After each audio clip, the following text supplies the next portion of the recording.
Thank you so much. I would like to invite Michelle to join us on stage. Thank you.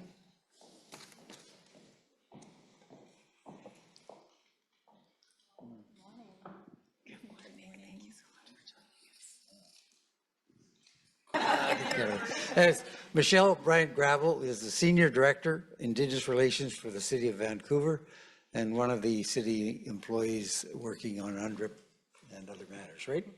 Okay, so welcome and looking forward to hearing what you have to say. Thank you. Thank you so much.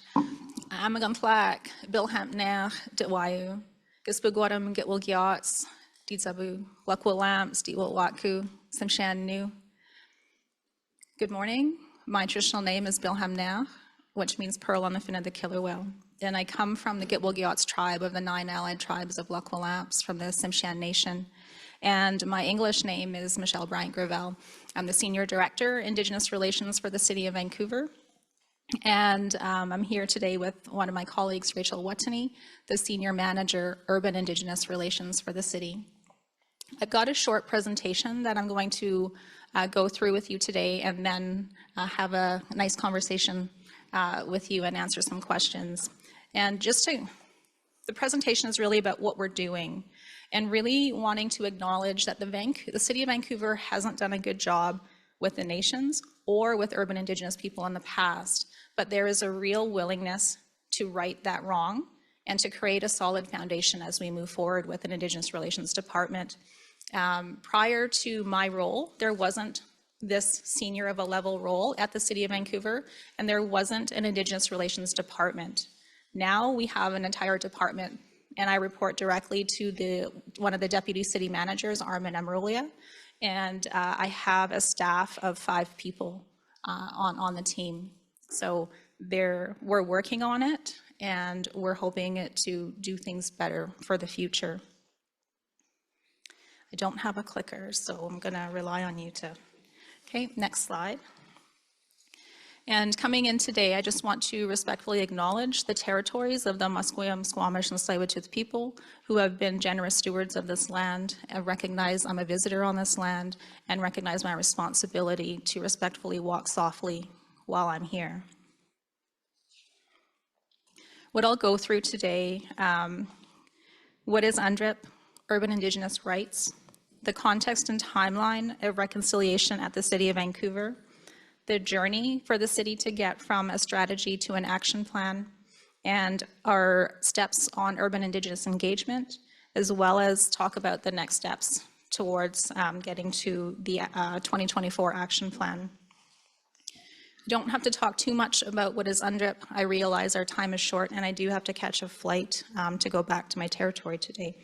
So you all know that UNDRIP is the most comprehensive universal framework establishing the minimum standard for survival, dignity, and well-being of Indigenous peoples. And I always point this out because why do we have to have a framework that outlines a minimum standard for our people? It's wrong, but it's also needed to point out some of the atrocities that have happened in the past. Some of the themes of UNDRIP include the right to self-determination, the right to be recognized as distinct peoples, the right to free, prior, and informed consent, the right to be free from discrimination.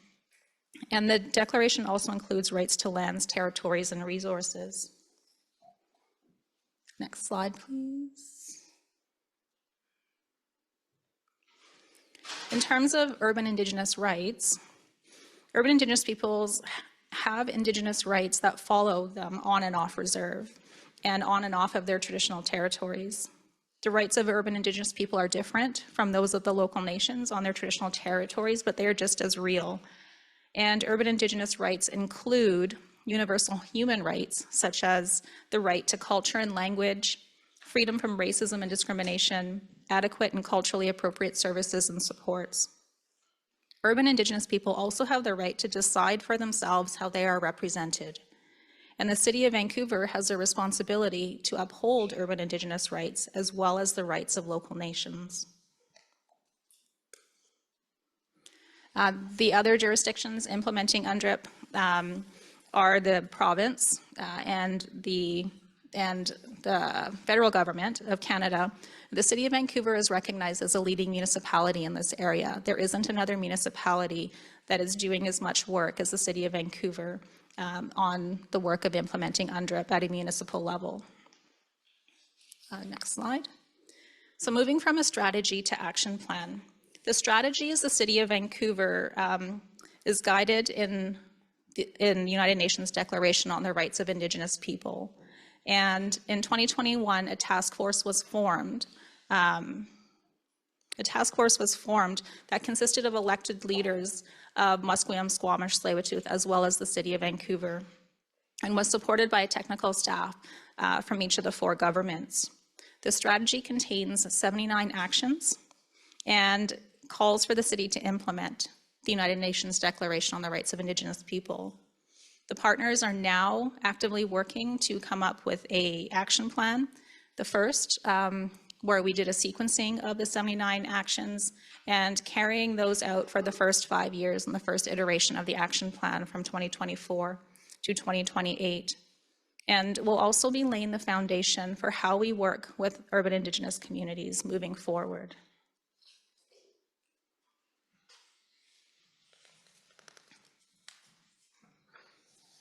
So as I mentioned, we're trying to build a foundation.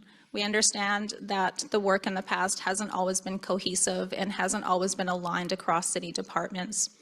And the draft was developed in collaborative co-development process with the nations, and it strengthened the relationship between Musqueam, Squamish, and Tsleil-Waututh and the city. It's formed a true partnership of all 4 governments. It's created a meaningful process toward true reconciliation with Musqueam, Squamish, and Tsleil-Waututh, whose unceded territories the City of Vancouver is on. And we're working to build the trust with the urban Indigenous community. So far, we've had 4 engagement sessions, and a follow-up is being planned. There have been 2 online engagements and 2 in-person engagements with approximately 131 participants joining.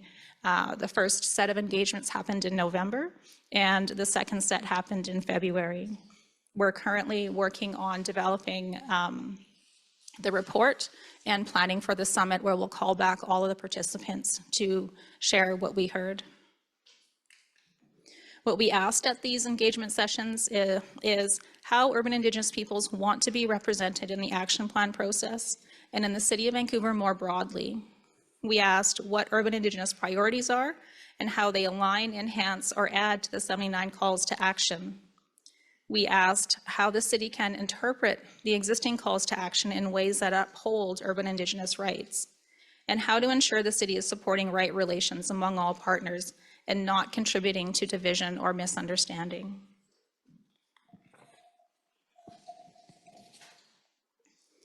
The next steps in our engagement process with urban Indigenous communities is gathering all the data from the 4 engagements that we had. It's currently being analyzed, and a report will be generated and shared. A summit is being planned to report out what we heard and also to confirm and establish a process for future engagement. The report will be shared with the MST Intergovernmental Table, and then we'll plan our next steps for engagement. I just wanted to share this photo with you. The photo was taken at a ceremony where the city acknowledged the laws and the ceremonies of Musqueam, Squamish, and Tsleil-Waututh. At the completion of the strategy development in 2022, the nations came together and we jointly, with the city, jointly held a ceremony inviting and calling witnesses to show the work that we have done together and to officially hand over the document that was 100% co-created, co-developed with the nations, and hand it back to the city for implementation, to say our work is done, now it's for you to carry it out. And it was a beautiful day, and the significance of it was not lost on anyone who was in attendance. There's a lot of work that is going into development of the action plan, and we want to ensure that both the nations as well as the urban Indigenous community, that your voices are heard. And we're not just going to the organizations. We want to hear from the youth. We want to hear from the elders. We want to hear from the everyday people whose lives are affected by different things and who are living in the City of Vancouver. So we're taking those steps to ensure that those voices are heard and putting out the call for our engagement sessions. And we look forward to sharing our data with you once it's completed.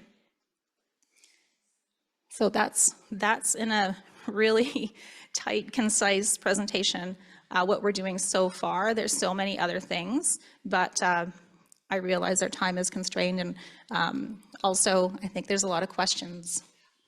I have a question. I think we have about 10 minutes before you have to get going, catch a flight. Yeah, 10:30, I'm good, and I have to be out the Okay, building so by we do have 10:30. time for a couple Yeah, of questions? we do, yeah. I'm wondering actually, how is it that identifying who the urban Indigenous community is in Vancouver, was there a process to be able to determine that? We're not putting a definition on it. It's if you're Indigenous and you live in the jurisdiction of the City of Vancouver, you're welcome to our table.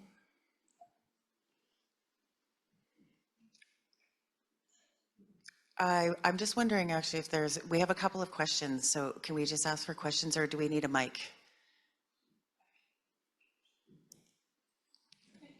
Perhaps Chelsea?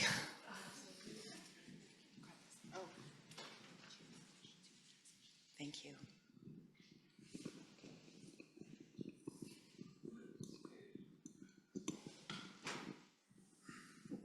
I'm a hockey mom, so I can pretty well project my voice without a mic.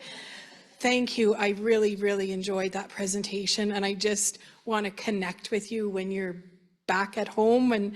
And do you have a business card, or can I give you mine, because this really helps. I liked how you laid it out, and I definitely want to be working with the City of Portage la Prairie with that for sure. Miigwech, thank you. Absolutely. My colleague Rachel, I want to say hi over there. I'm Rachel. She'll be here as well.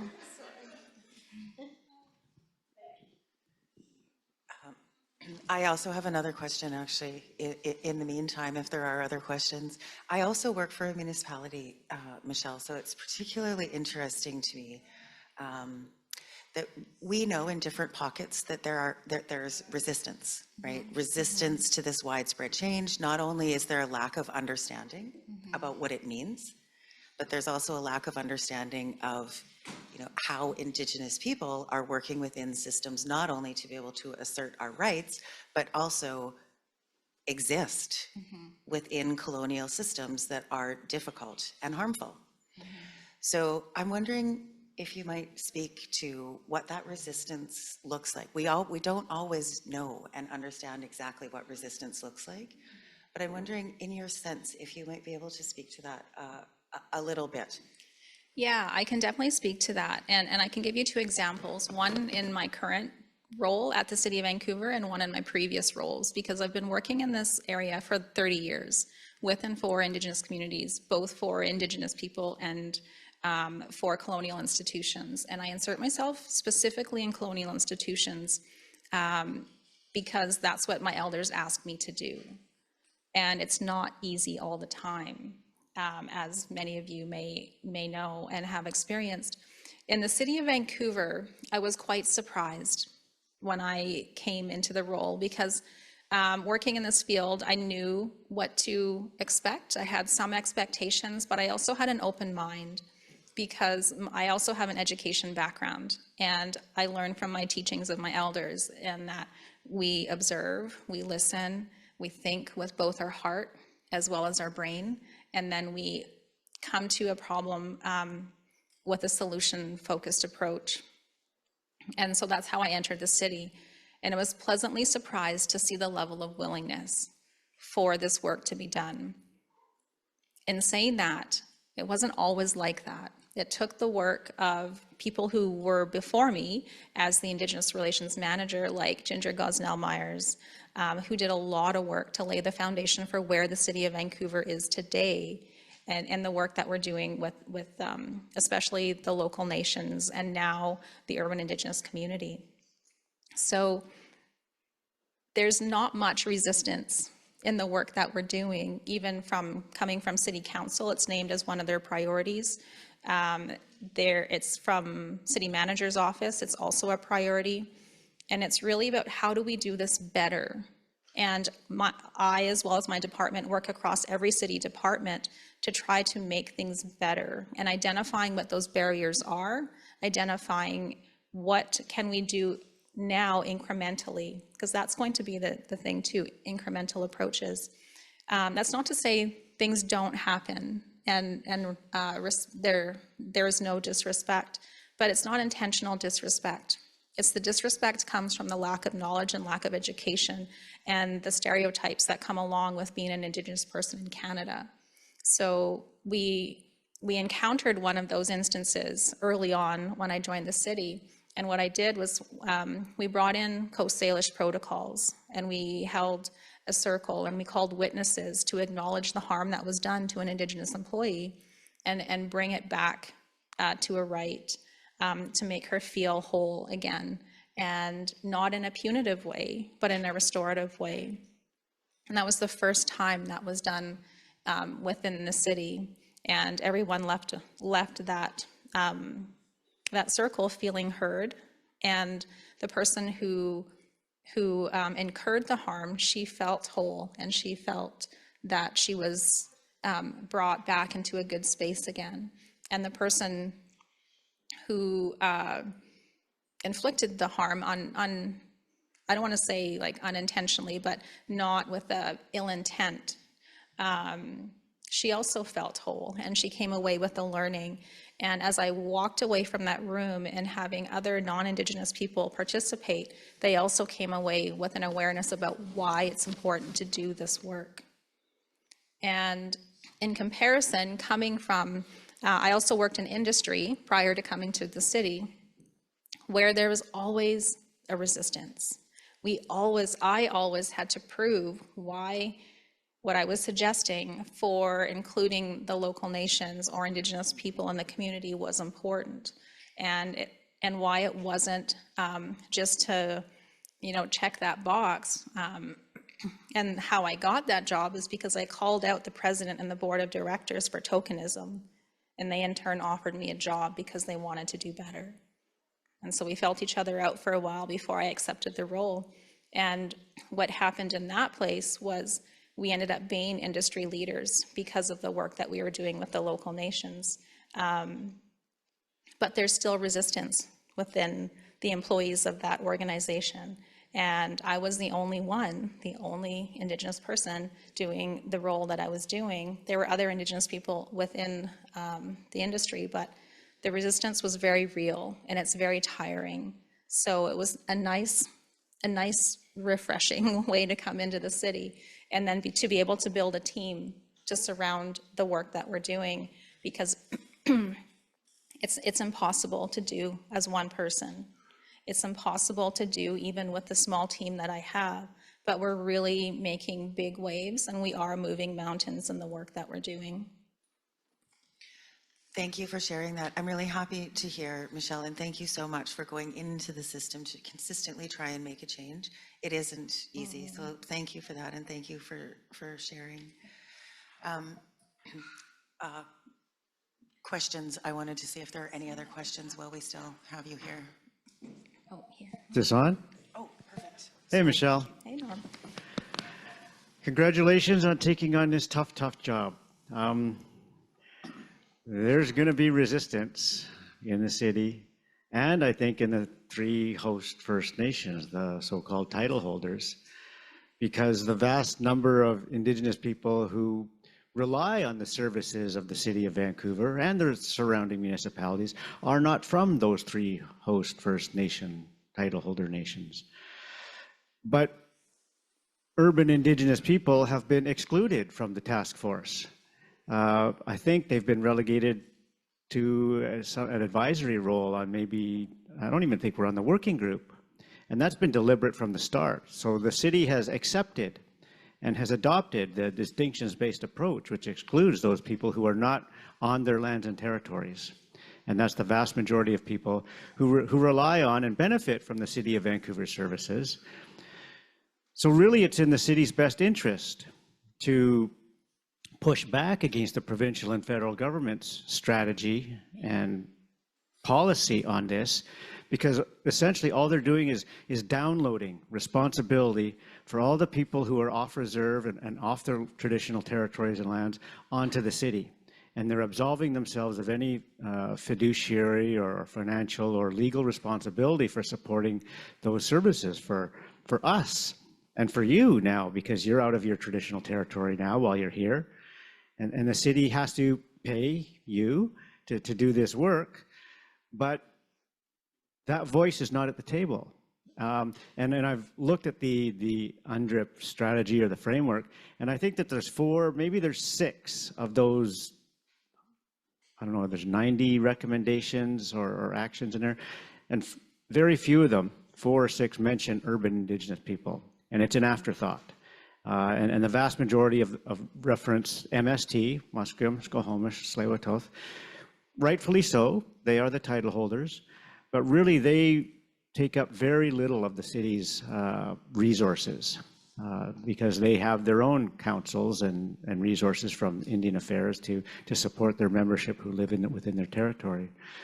So my question is, how can we support you to push back against the city and overcome that resistance that is there before you got there and is still going to be there, but they need to be convinced of the value of including urban Indigenous people, because otherwise they carry the burden all by themselves? Yeah, no, it's a great question, Norm, and it's a very valid point in terms of, I don't like the term distinction-based approach either, because I think about our, what previous speaker also talked about before me was going back pre-colonial times, pre-settlement times. I wouldn't come into your territory and demand that my voice be heard. Well, I know my voice is important, but I wouldn't make sure that I was there. So I think back to our ancient teachings is when we go into somebody's territory to hunt, to fish, to gather, we had to ask permission before we went there and before we took their resources from them. And then we left something in return. That's our teaching as Indigenous people, doesn't matter what territory you come from. But so that's the approach that the city has taken with Musqueam, Squamish, and Tsleil-Waututh as the title and rights holders to these territories. But we're also saying this is the strategy and action plan is a living document. And this is why we're laying the foundation to ensure that the urban Indigenous voice is heard through our engagement sessions. This isn't it. This wasn't the last opportunity to engage with the city. We will have them annually, maybe twice annually, and we're thinking about an approach for city strategies that there's, just like they have public engagement sessions, we're thinking up a strategy on how we include urban Indigenous engagement sessions on those larger city strategies so that the voice is heard. So as I mentioned earlier, the city hasn't done a good job in the past, but we're willing to start, and this is where we are now. I've been in this role 18 months. The department has been in existence for 18 months. And Rachel just joined the team in August. So since then, we've had 4 engagements, and we're planning a summit. So I think we're demonstrating that we're willing to listen and we're willing to do better. Hi, my name is Carol Martin. I wasn't too sure if you were talking about Vancouver City Hall. City of Vancouver, yes. I was ready to boo you when you came up and we started talking, and then I looked around and remembered where I was. I worked downtown for 35 years. City has never listened to the people in the downtown east side. They act like they do, but I see it's gotten from badder to worst for the people in the city. I see the high percentage of homelessness. You talk about listening and hearing our voices. Our voices don't go very far, just like it does with the media. I mean, I was part of the advisory committee for the missing and murdered women, and I stepped away from there because I felt like we weren't doing anything for the people downtown. It saddens me, you know, to see the poverty that we've been pushed into. It angers me that the city, rather than deal with the issues and the problem, has pushed it all over in the downtown east side, everywhere. Granville, Kingsway, all the way Surrey. They're destroying, Vancouver is getting destroyed because the problem is like a disease. It's just flourishing everywhere, and it's affecting all of our lives. This UNDRIP, I never heard of the city working with the community. When it comes to anything about anything that has to do with Indigenous people, we in the downtown east side usually get left out, or if we go anywhere, we get treated differently. It's a huge stigma against people downtown. And I do a lot of work for the missing, I was doing a lot of work for the missing and murdered women. There's no justice in this system for our people. My daughter, I'm off work. I've been off work now going on to, I think I'm on my 3rd year. She got stabbed multiple times in the stomach. The guy bit off her ear, gave her a hairline fracture. She was put on life support. She was a Jane Doe. I got stuck in my head for over a year. I couldn't work. I couldn't do anything. I couldn't even be there for her in the court system. And the guy got off scot-free. You're talking about the city. Who exactly, where above are we within this status ladder that they call? Where do we fit in all that? Because I am part of this community. And I will continue to speak out for the people in this community. You know, there are people who are put into leadership. You know, we just finished the Feb 14 Memorial March. A lot of barriers, a lot of issues. We were flying by the seat of our pants, trying to bring our issues forward, try to keep it focused. It's a lot of work. I stand my ground. I believe in standing up for the people and being to bring forth stories and issues that they brought to me. I don't make anything up. And I don't like reading from a paper because I need to know what I'm talking about. I need to know what the issues are. I need to know what's going on, what's happening. And just like the media, the City Hall is way up here and we are way down here. Yeah, we've been researched. People have come down there and talked to us, but they take that all away, all that, and said they say they consulted with the downtown east side. No, you came, you set up a meeting, you asked a few questions, you didn't say much about what is happening. I'm very afraid for the city and what it's trying to do with the UNDRIP, just understanding from what I heard last night. I have no faith in the City Hall, just like I do with this Canadian government and the structure that we work in, because everything has been put against the Indigenous people. My eyes opened up years ago. I started looking out at my eyes as an Indigenous woman. You know what? I couldn't look at myself in the mirror for many, many years, but I'm moving forward. And I have to stop trying to work behind this colonized name because I can't fit in and I don't want to fit in. The name that was given to me back east was Spirit Tree Woman. I've yet to live up to that name. We are working with a lot of hurt and a lot of damage and and it continues. So when you said you were working for the city, I said, did she say Vancouver? Because it's gotten worse down here. I am happy, I'm really proud to be part of this group. I'm an accent person. You know, we occupied the Women's Center when we couldn't get any of our Indigenous women, our sacred givers of life, in any shelters down here. We occupied the Women's Center. We got a shelter going.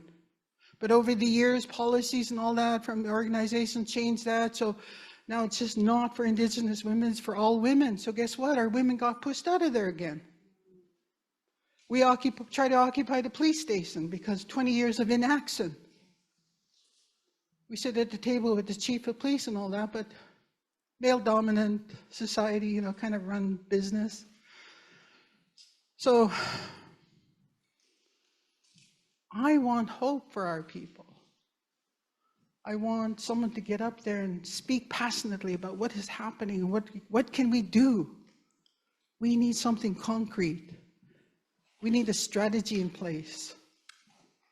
I remember one year when they were holding the guns on the Mohawk people back east. I can't remember what year it was.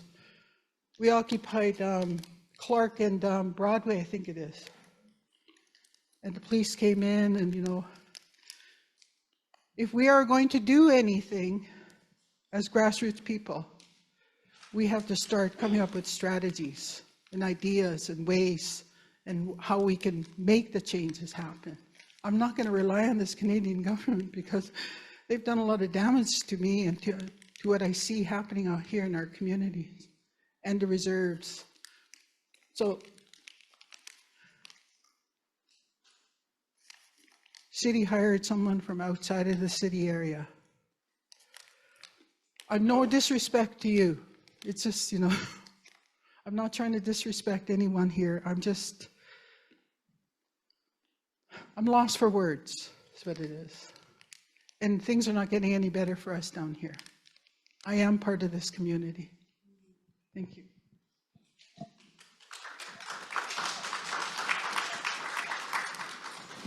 No, thank you for your passion and sharing what your thoughts are.